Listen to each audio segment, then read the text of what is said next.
當一個國家的貨幣必須被強行貶值1/3才能苟住呼吸，那意味着這個國家真正的危機不在數據裡，而在骨頭縫裡。匯率是所有國家經濟的生命體徵。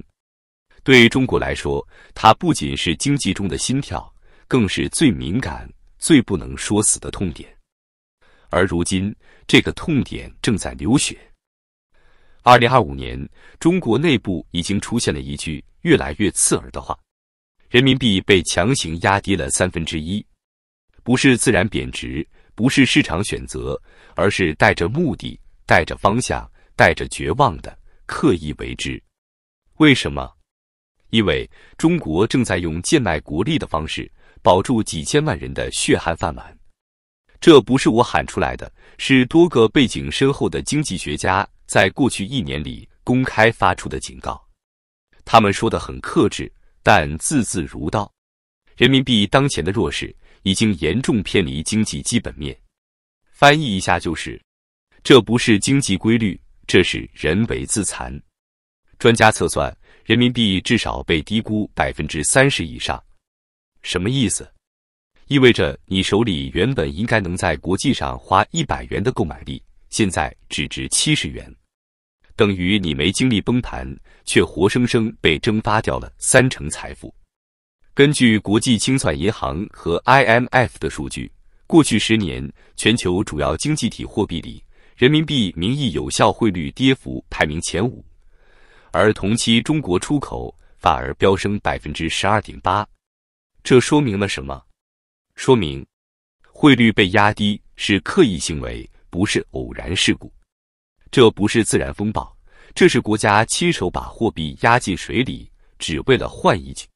出口形勢穩定，但穩定的是出口，被犧牲的是國民財富、購買力、未來。中國選擇這種飲鴆止渴的方式，只為了一個目的：保命。過去3年，統計局數據顯示，中國出口占 GDP 比重重新抬升到接近20%。為什麼？因為內需太弱了，居民消費連韓國的1半都不到。因為房地產不行了，居民資產負債表被壓得喘不過氣。因為年輕人存款靠啃父母，工資靠拼命擠。要穩經濟，只能靠出口。要靠出口，就得讓商品在國際上更便宜。要更便宜，就得讓人民幣更低、更低、更低。這是一個鏈式的悲哀。為了讓工廠裡的工人還有活幹，必須讓他們生產的東西更廉價。為了讓東西更廉價，必須讓工人手裡的錢更不值錢。出口繁榮的背後，是國力被打折出售，是未來被拿去抵押。這不是增長，這是透支。過去，中國的專家凡事都穩中向好，但今年起，越來越多的名字開始變得刺耳。他們說，人民幣現在這個價不合理，它嚴重偏離基本面，這是不可持續的。有些專家甚至用上了前所未有的詞：危險。當最了解國家經濟底層邏輯的人都不願再沉默時，就意味着假象撐不住了。他們知道，這種人為壓低匯率制造出來的繁榮，只是最後的煙花，而煙花只能亮一次。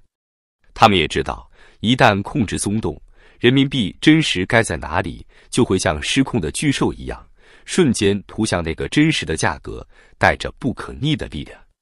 人民幣被壓低，這已經夠慘了，但更慘的是，中國的人價比人民幣更低。根據國際勞工組織與世界銀行的數據，中國法定最低工資折算下來，平均只有約$350，一些內陸城市甚至不到$300。而同期，美國最低工資$1276，韓國最低工資$1520，日本最低工資$1310。新加坡虽然無最低工資，但底層工人實際收入普遍高於中國2倍以上。這意味着，中國不是在用便宜的貨，是用便宜的人，在換取世界市場的一點點訂單。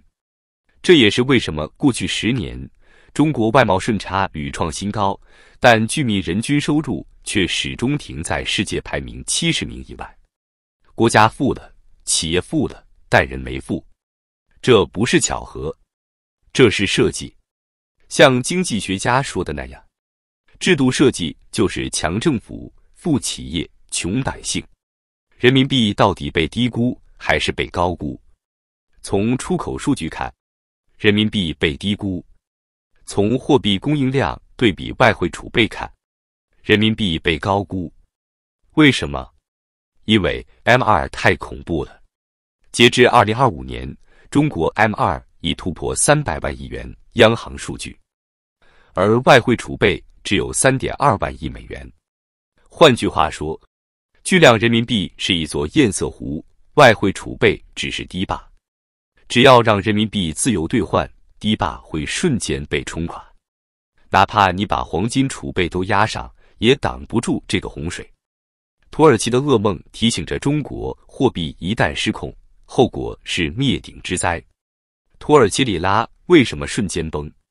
因為利率低，自由兌換，外匯管制軟弱，老百姓一半存款是美元。這與中國最大的不同就是，中國不敢讓人民幣自由兌換，永遠不敢，因為一旦開放，人民幣會加速外逃，資本會加速撤離，外資賺的錢會全部帶走，任你外匯儲備多少都守不住。人民幣為什麼必須被管制？人民幣不是完全市場化貨幣，不會是，永遠不會是。一旦市場化，中國經濟的脆弱會暴露無遺。中國的結構性問題、人口問題、債務問題會像潮水一樣衝擊匯率。